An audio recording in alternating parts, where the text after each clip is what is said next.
Hey guys, it's Steve and welcome to another show of review. This is Avengers and X-Men Axis 04. This is a little better and much more clear than last issue. Axis 4 shows the effects of the inversion on Avengers, X-Men and villains alike, and it's slightly more than just a simple good-evil thing. The Avengers have become totally self-centered, while the X-Men turn totally paranoid and abandon Xavier's dream, throwing in the lot with Apocalypse and pushing for war with humans. As for the bad guys, they now care about their fellow men, resulting in things like Carnage trying to be a good guy. Most importantly, this issue shows that only the characters who were actually present when the spell was cast in Genosha are affected. I'm not sure I buy all the particulars. Hulk really has an even worse Hulk named KLUH that comes out when he feels sad, but at least you can understand what happened at the end of issue 3. That is the easiest way, most importantly.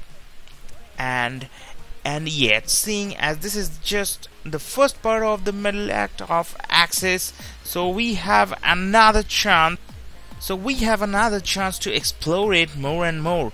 And is Charles Xavier still alive somewhere inside this girl's head? He almost has to be, or it makes big parts of the story pointless. I'll even give Rick Remender a slight break from criticism about how jockey he made everyone early on, as it provided a contrast to the way they are acting now. Not very subtle, but it works.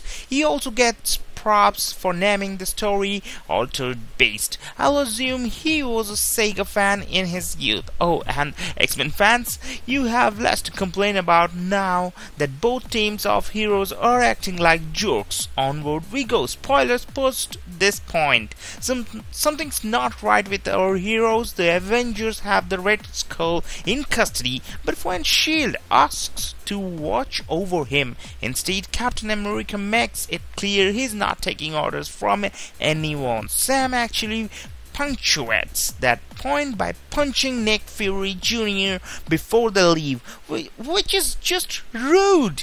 Cap calls a meeting at Avengers Tower and asks that Scarlet Witch not tell Steve Rogers about it. Yeah, because the old man will just ruin everything. Other scenes follow up on the effects of the inversion. Carnage saves the family from the squid, who Tony Stark offers free extremis to everyone in San Francisco and reacquaints himself with the joys of alcohol, and the X-Men rally their troops for war.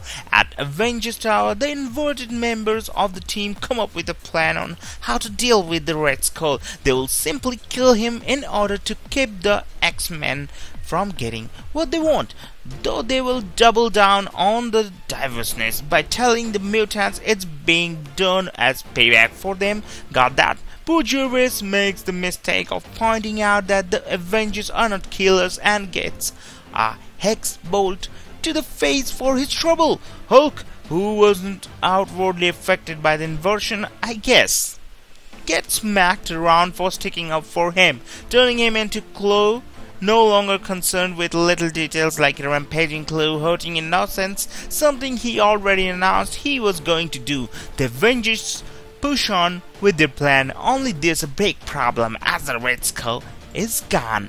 So there's a problem over here. Favorite moment from this one: not only is Sam Wilson now a self-centered jackass, he speaks in long bursts of exposition like this: a fog was lifted, I have been liberated of the terrible lifelong fiction of putting others' needs ahead of my own.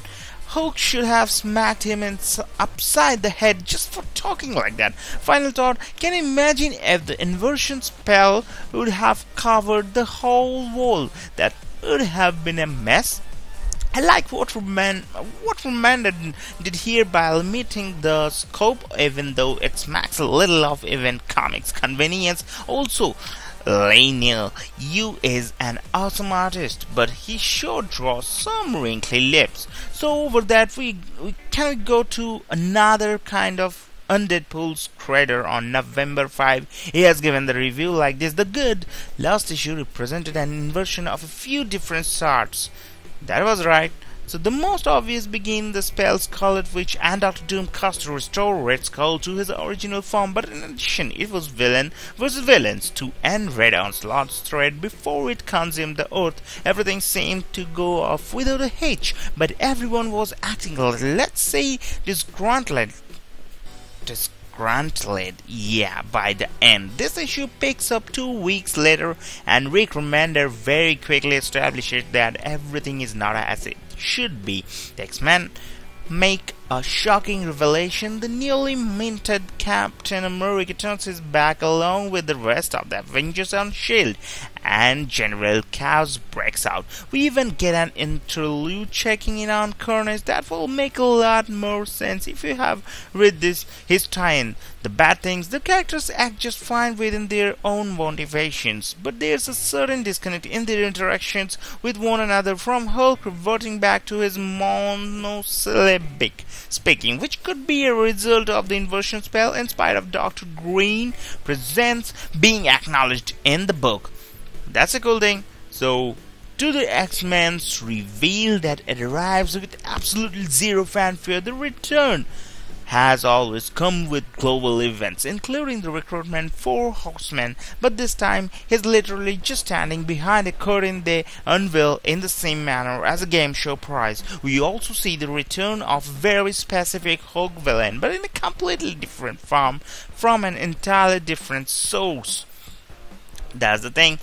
It's alright, but using the same name and mannerisms. The core problem with all this is that it occurs with little to no emotional impact. The book is operating at such a frantic pace that nothing has time to sink in, and stakes are rarely established.